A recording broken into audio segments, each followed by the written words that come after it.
And maybe at this point, before we begin, I will request the governor to make some opening remarks, if you have any, before we begin, in relation to the three funds. Thank you, Chair, once again. Chair, as you have truthfully mentioned, these are funds that are being administered on behalf of the citizens of Busia through public appropriations. And we have found them, and just in our opening remarks, as we shall go by, because of what we are trying to call economic revitalization programs. These are funds that we are trying to see how best to revamp them to help us stimulate agriculture, which is also closely related with the cooperatives, to try and monetize the rural economies. Chair, we are also aware that the revolving funds, because of what has been there, especially in the commercial banks, especially for public servants, there has been an act that gives some concessionary rates to public servants, and it's through this act that the revolving fund was put in place.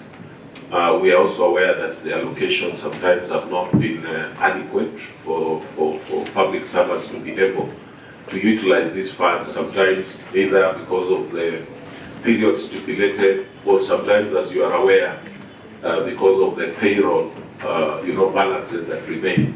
So, but they are funds that we believe, if well enhanced, well planned, they are going to contribute towards fighting poverty and stimulating production. That's all I can say for now, Chair. Thank you. Maybe for the interest of members, most of the counties that have appeared before us, we have had the three common funds are bursary, emergency, and a disaster. Maybe you can comment on that. Do you have those funds? Yes, Chair. Yeah. It's just that this financial year, for this time, you have called us to deal with this, but we have got bursary, which we call the Education Support Scheme, which was passed by the County Assembly of Busia. Although we have also been having challenges in terms of administering that fund, because sometimes because of the control of budget, where there is this issue about the thin line between a social fund, education to support poor and vulnerable people, and as to whether the counties should really be doing that. But that is something that we are still going ahead to address. Secondly, the issue of emergency, Chair, as you are aware, we are in a very dear situation currently. We are trying to address the emergency situation that the country is facing, but we have been having very little funds. We are using them, I think, we are using them for the very first time now, and it has taught us quite some lessons to be learned, because as I speak to you, nearly half of my county is underwater. We are a bit lucky that we have not lost so many lives. We have lost a few lives, but people like camps, the lake is swelling, something never seen before because of climate change. Lake Victoria is flowing back, and River Zoya is flooding. So you can find we are sandwiched in between there. So it's a very dear emergency situation, which as a county, we have been trying to appeal also to the national government and partners to try and help. And I'm sure you are aware, Chair, that there have been conversations here. And probably we are hoping that some funds are going to be released, because we handle this situation under what we call multi-agency.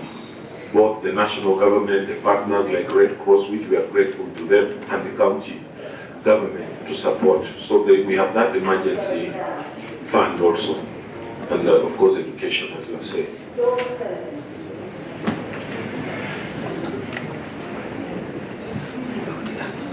Yeah, and of course, disaster.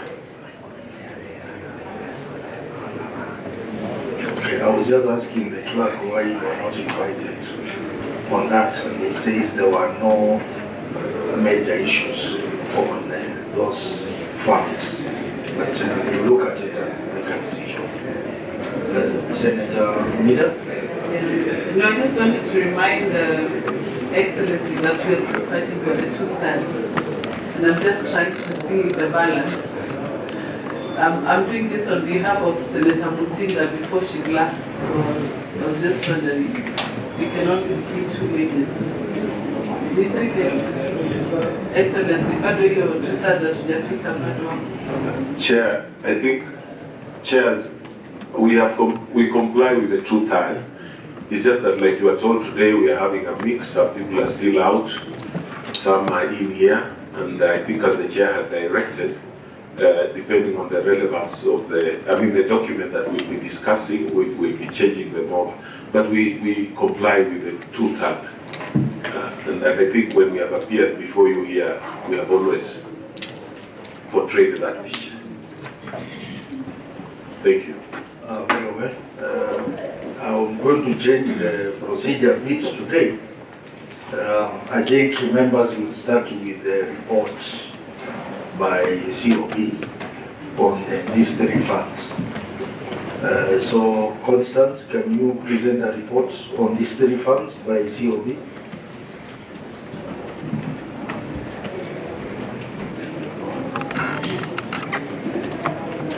Thank you, Chair, for the opportunity. I wish to report to this committee that for the 3 funds, the Busia County are submitting the financial statements and we don't have outstanding issues with them. But just to mention that the last time we did M&E in Busia County, we noted that they had not established emergency fund, which is they are allowed to have an emergency fund, and as the one has mentioned, it is important for them to have bearing in mind what is happening in Busia County, the issues of floods. So that is what we noted. They did have an emergency fund. Even as at our last report, we did see them reporting on emergency fund. Thank you, Chair. Very well for that report. Honorable members, I am advised by the clerk that we start with the Cooperative Enterprise Development Fund, and then we will cover Agricultural Development Fund. Chair, as you proceed, maybe we should have given the governor an opportunity to tell us why they don't have an emergency fund. I think he mentioned I was keen with the governor. Yeah, I think he did. He did. And bear in mind that Governor, this is his first term. The reports we are covering are for the previous government. So I think he has come in and started the emergency fund. Yes, if you allow me. Yes. I think subsequently you'll see it now covered because we have already operationalized it now. And for the first time when we are expanding on it. Yeah.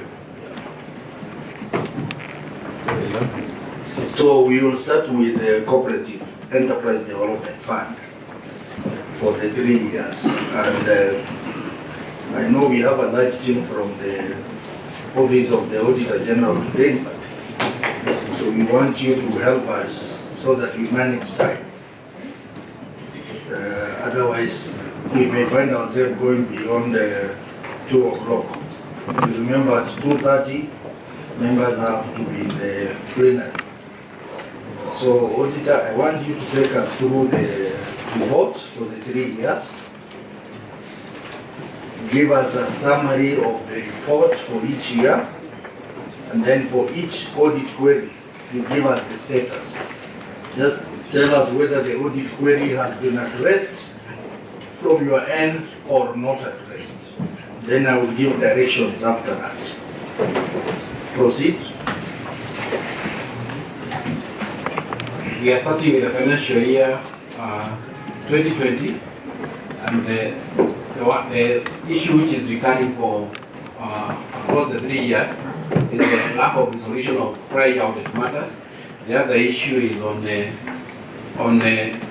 inability to correct funds which have been moved. those are the two issues which are cutting across the 3 years.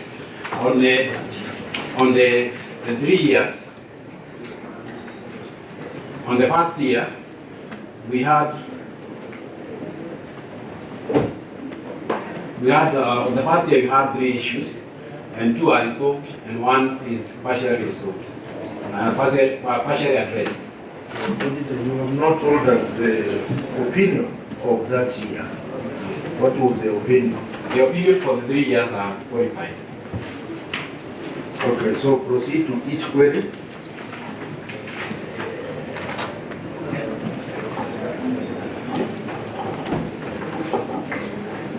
The first issue is on the current portion of long-term receivables from exchange transactions, whereby we are saying the issue is partially addressed because the fund has established measures for correction of the funds, but the total amount which was outstanding has not been corrected. That's why the element which is not addressed. How much are you talking about that is not collected?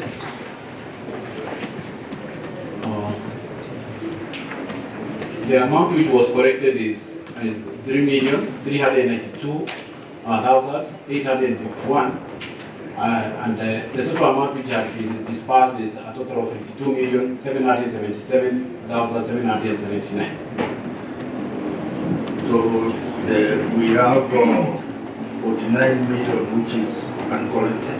For that particular, the first year now. Okay. Proceed to the next query. The next issue is on the sustainability of the fund, whereby we are saying it is not addressed.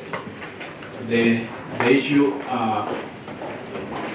the measures which are undertaken, there is no proof that the fund will be sustainable throughout without additional funding by the county. The other issue is on budgetary control and performance.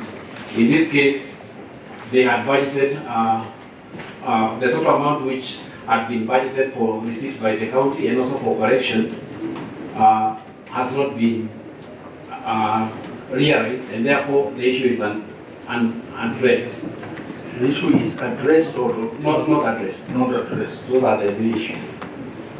Can you proceed to the next year, June 2021?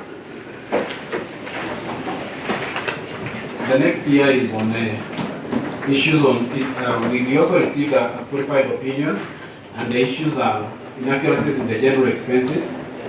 This has been addressed. The next issue is on budgetary control. This is also cutting across. The next issue is on So is it addressed or not addressed? not addressed. Okay.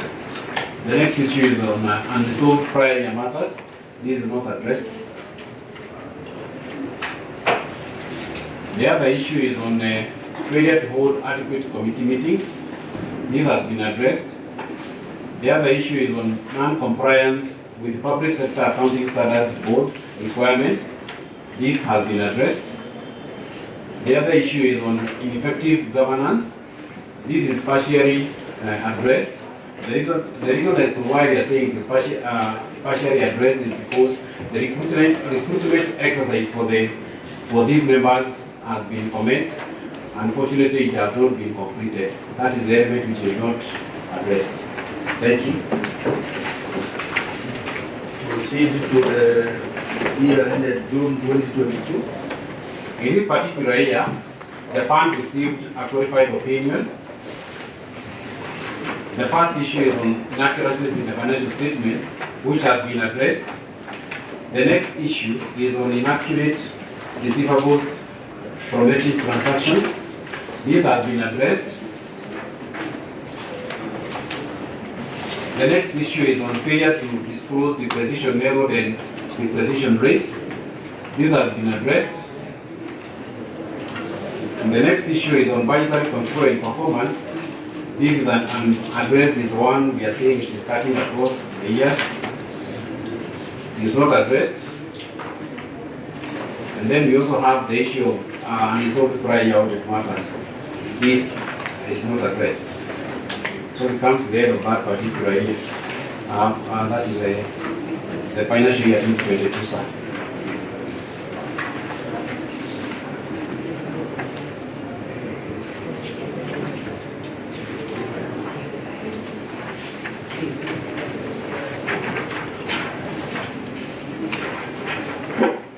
Honorable members, as far as the auditor is concerned, for the report of Auditor General year ended June 2020, there were 3 issues, and 2 issues are not addressed, and 1 issue is partially addressed. So the issue on budgetary control and performance is cutting across the 3 years. So we will take the last year, 2022, as the base year, so that we look at that query concurrently, using 2022 as a base year. So we mark querying, so we'll take budget control and performance for the year ended June 2022 for consideration. Then current portion of long-term receivables from exchange transaction. This one is a substantial one. We will mark it as our query number 1 for consideration by the committee today.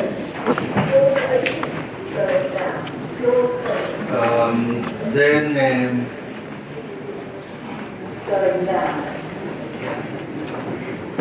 sustainability of services, we mark it as our query number 2. That is for the year ended 2020. And then, honorable members, for 2021, the auditor has indicated that inaccuracies in general expenses balance have been addressed. Budget control and performance is still recurring. Failure to hold the adequate committee meetings has been addressed, and compliance with public sector accounting standards board has been addressed. Ineffective governance, this is partially addressed, but I think we usually give a global recommendation on this, so we will not cover that. So for this particular year, I think we will not cover anything, because most of the issues are addressed, and budget issue appears in the last year as well. So for the year ended June 2022, inaccuracies in financial statement is addressed, inaccurate receivables is addressed, failure to disclose the depreciation method is addressed, budget control and performance. We'll use this as our base year, as a query number 3 for consideration today. Unresolved prior year matters.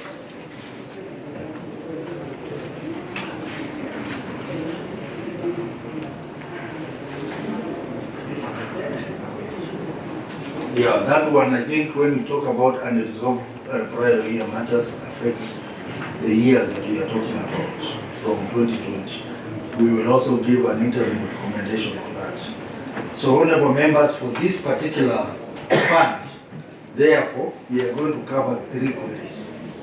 Query number 1, which is in the year ended June 2020, that is current portion of long-term receivables from exchange transaction. Query number 2, still in the same report, sustainability of services. And query number 3 is in the report for the year ended June 2022, budget control and performance. So, auditor, that is the order. Can we start with the first query?